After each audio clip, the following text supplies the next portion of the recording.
Hello everyone. నేను రీసెంట్‌గా దుబాయ్‌కి మూవ్ అయ్యాను.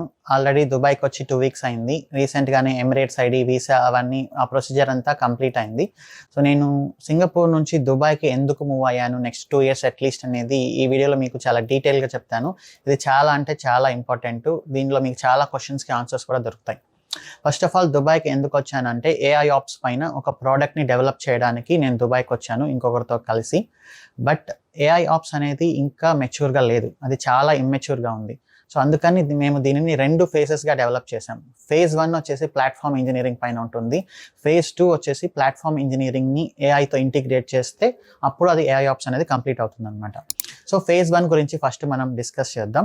ఫేజ్ 1లో ఏంటి అంటే ప్రెజెంట్ అప్లికేషన్స్, వెబ్ అప్లికేషన్స్ కానీ, యాప్స్ కానీ ఇవన్నీ ఎలా వర్క్ అవుతున్నాయో వాటిని ఫస్ట్ మనం స్టెబిలైజ్ చేయాలన్నమాట. ప్లాట్‌ఫార్మ్ ఇంజినీరింగ్ అనేది ఇక్కడ చాలా ఇంపార్టెంట్. ఎందుకంటే నేను కూడా మన సెషన్‌లో స్టూడెంట్స్‌కి చెప్పేది ఎప్పుడు కూడా డ్రై అనేది don't repeat your self.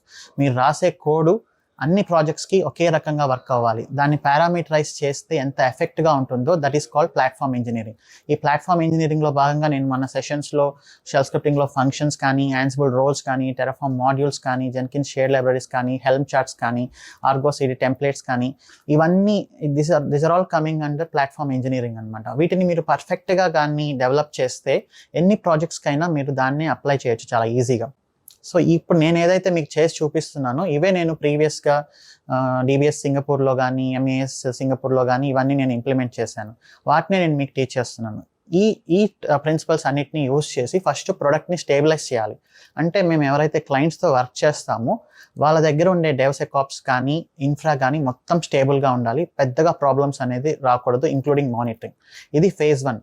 Phase 1 ఎప్పుడైతే పర్ఫెక్ట్‌గా కంప్లీట్ అవుతుందో ఫేజ్ 2లో ఏంటి అంటే వీటిని మనం ఏఐతో ఇంటిగ్రేట్ చేస్తామన్నమాట.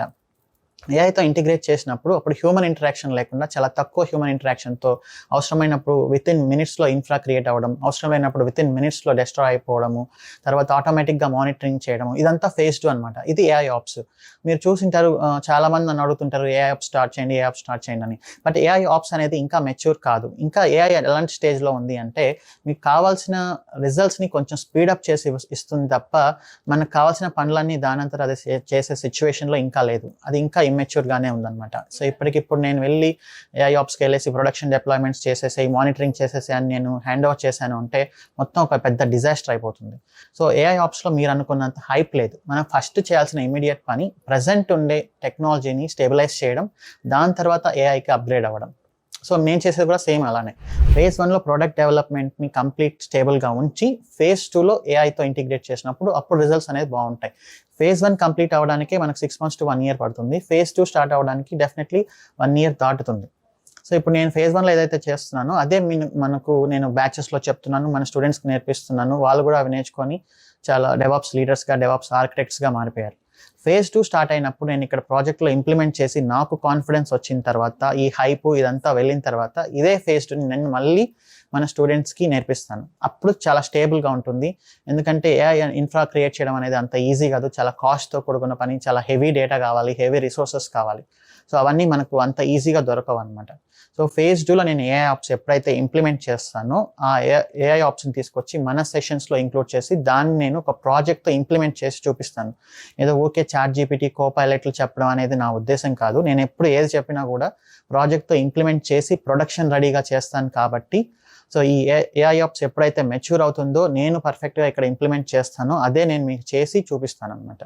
సో, ఈ రీజన్ పైన నేను దుబాయ్‌కి వచ్చాను యాక్చువల్లీ. ప్రొడక్ట్ డెవలప్మెంట్ అంటే మనకేం పెద్ద రెవెన్యూ ఉండదు. మనకు ఒక రూపాయి రాదు. మన చేతుల్లోంచి మనం ఖర్చు పెట్టాల్సిందే.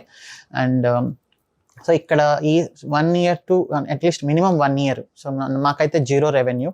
బట్ జీరో రెవెన్యూతో రన్ చేయలేం కాబట్టి నేను ఇక్కడ కొన్ని చిన్న చిన్న ప్రాజెక్ట్స్ చేస్తున్నాను. రియల్ ఎస్టేట్‌కి సంబంధించిన ప్రాజెక్ట్స్. ఇప్పుడు ఆ ప్రాజెక్ట్‌లోనే ఉన్నాను. వాళ్ళ క్లయింట్ ఆఫీస్‌లో నుంచే నేను ఈ వీడియో వాళ్ళ పర్మిషన్ తీసుకొని మరీ షూట్ చేస్తున్నాను. సో, ఆ ప్రాజెక్ట్స్ ఏంటి, దాంట్లో నేను రియల్ ఎస్టేట్ ప్రాజెక్ట్స్‌లో నేను సాల్వ్ చేస్తున్న ప్రాబ్లమ్స్ ఏంటి అనేది నెక్స్ట్ వీడియోలో డెఫినెట్లీ నేను మీకు డిస్కస్ చేస్తాను.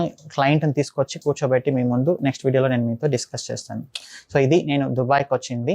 సో, నేను ఇక్కడ ఏదైతే ఇంప్లిమెంట్ చేస్తున్నానో అదే మీకు సెషన్స్‌లో చెప్తున్నాను. నెక్స్ట్ ఏఐ కూడా అలా నేను మీకు చెప్తాను. Thanks for watching. See you in next video.